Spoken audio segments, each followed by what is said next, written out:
Students, online classes में आप सभी का स्वागत है।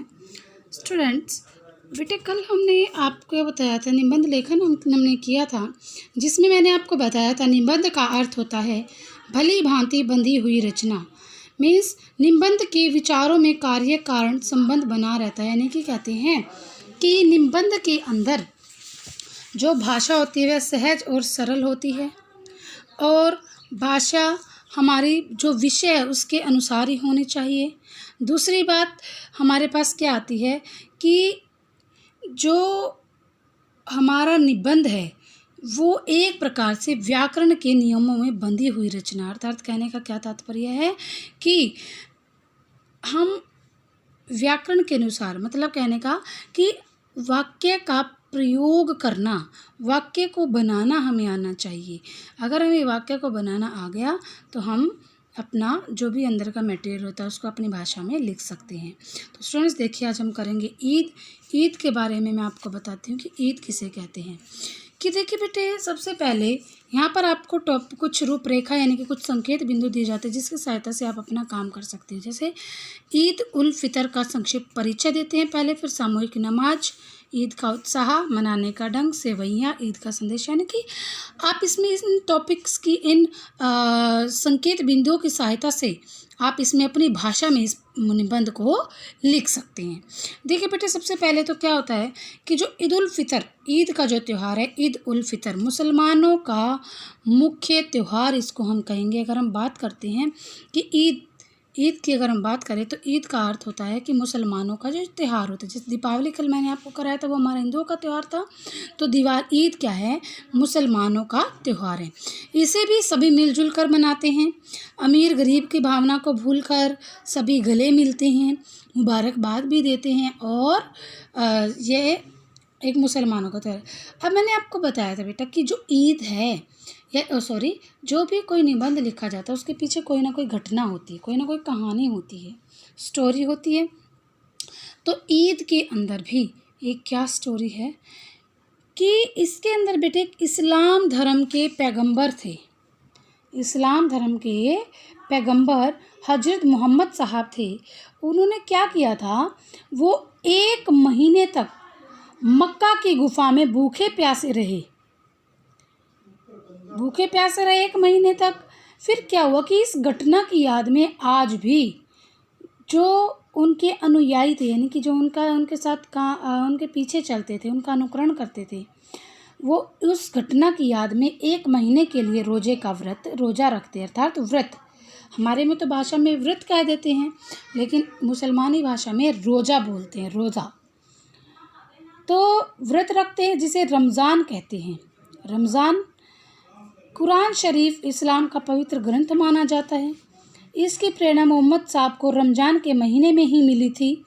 इसीलिए रमज़ान के बाद चाँद निकलने के दूसरे दिन के कुरान के जन्म की खुशी में ईद मनाई जाती है। क्यों मनाई जाती है बेटा ईद? क्योंकि रमज़ान के बाद चाँद निकलता है, दूसरे दिन कुरान के जन्म की उत्पत्ति हुई थी, यानी कि कुरान का जन्म हुआ था। इसी खुशी में ईद मनाई जाती है। स्टूडेंट्स, मैं आपको बता दूं कि ईद का त्यौहार साल में एक बार नहीं बल्कि 2 बार आता है। जैसे दिवाली तो अपना 1 बार आता है ना, ईद 2 बार आती है। जैसे ईद का एक त्यौहार शाकाहारी ढंग से मनाया जाता है, जबकि दूसरा मांसाहारी ढंग से। इसे क्रमशः ईद उल फितर और ईद उल जुहा के नाम से जाना जाता है। जो शाकाहारी ईद होती है ना, जिसको हम बोलते हैं कि भाई मीठी सेवैयाँ जिस दिन हम बनाते हैं, ईद उल फितर को हम क्या बनाते हैं? सेवैयाँ बनाते हैं। मुसलमान भाई इस ईद उल फितर को सेवैयाँ बनाते हैं, इसको शाकाहारी ईद कहते हैं।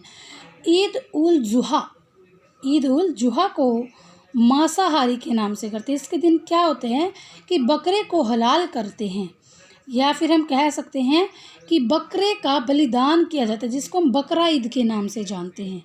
बकरा ईद जो होती है उसको हम उस ईद को कहते हैं ईद उल जुहा। और दूसरी ईद को हम कहेंगे जो शाकाहारी ईद होती है और मीठी सेवैयाँ जिस दिन बनती हैं, उस ईद को हम कहते हैं ईद उल फितर। ओके, तो ये 2 प्रकार की होती है, साल में 2 से आते हैं, 2 बार के आते हैं। तो इस दिन भी क्या करते हैं, जैसे अपने दिवाली के दिन करते हैं ना, बच्चे घरों की सफाइयाँ करते हैं, रंग रोगन करते हैं, एक दूसरे के नई जो पुराने बही खाते होते हैं उनको हिसाब किताब करके नई बही खाते लगाते हैं और गले मिलते हैं, पटाखे बजाते हैं, रिश्तेदारों को मुबारकबाद देते हैं ईद की, दिवाली की, मिठाइयाँ बांटते हैं, गले मिलते हैं। ऐसे ही ठीक इसी में भी ईद के दिन मुसलमान सूरज निकलने के बाद नमाज पढ़ते हैं, फिर ईश्वर का धन्यवाद करते हैं कि आपकी कृपा से हमारे जो रमज़ान थे वो सफल हो गए हैं। अगर इन रमज़ान के दिनों में हमसे कोई भूल हो गई है तो हमें क्या करें, हमें माफ़ करे भगवान से कहते हैं वो। और फिर कहते हैं कि इस दिन मस्जिदों और ईदगाहों में बहुत भीड़ होती है। बच्चों को इस दिन ईदी के रूप में पैसे दिए जाते हैं। ईदी के रूप में मतलब जैसे दिवाली के दिन आपको बम पटाखे लाने के लिए आपके पेरेंट्स पैसे देते हैं, ठीक इसी प्रकार ईद को मनाने के लिए भी पैसे देते हैं और जिसे क्या कहा जाता है, ईदी कहा जाता है। ठीक है बेटे। तो इसमें फिर वो क्या करते हैं, परिवारजन सभी नए नए वस्त्र पहनते हैं, एक दूसरे के गले मिलते हैं, वैर भाव को भूलकर एक दूसरे को ईद की मुबारकबाद देते हैं। बाज़ार में मेले भी लगते हैं, खेल तमाशे करने वाले आते हैं, आनंद मगन होकर टोलियाँ बनाते हैं। ईद का त्यौहार भी क्या करता है, ईद का त्यौहार निस्वार्थ मेल मिलाप का संदेश देता है, मेल मिलाप का संदेश देता है। तो देखिए स्टूडेंट्स, मैंने आपको बताया जैसे मुझे पता था। आप लोग भी अपनी जैसे जो बातें मैंने बताई है इन्हीं को वाक्य किस फॉर्म में सही वाक्य बनाकर आप अपने शब्दों में बिल्कुल आसानी से लिख सकते हैं। कोई भी आपका गलत नहीं करेगा, फुल नंबर आपको मिलेंगे। तो आपको अगर जिस बच्चे को करने में प्रॉब्लम होती है ऐसे, तो मैं उसके लिए यहाँ पर ये ईद का प्रस्ताव मैं आपको लिखकर यहाँ पर इस पिक में आपको दिखा रही हूँ। उम्मीद करती हूँ कि आपको साफ दिखाई दे रहा होगा। तो देखिए बेटे, यहाँ पर ये आपका ईद का, इसमें से जो लाइनें आपको प्रॉब्लम लगती है, जिनमें जो आपको समझ में कम आती है, आप उनको समझने की कोशिश करें, उनको लिख लीजिए। नहीं समझ में आता अपने मुझसे दोबारा से बॉक्स में मैसेज करें और मुझसे पूछ लीजिए। ये देखो।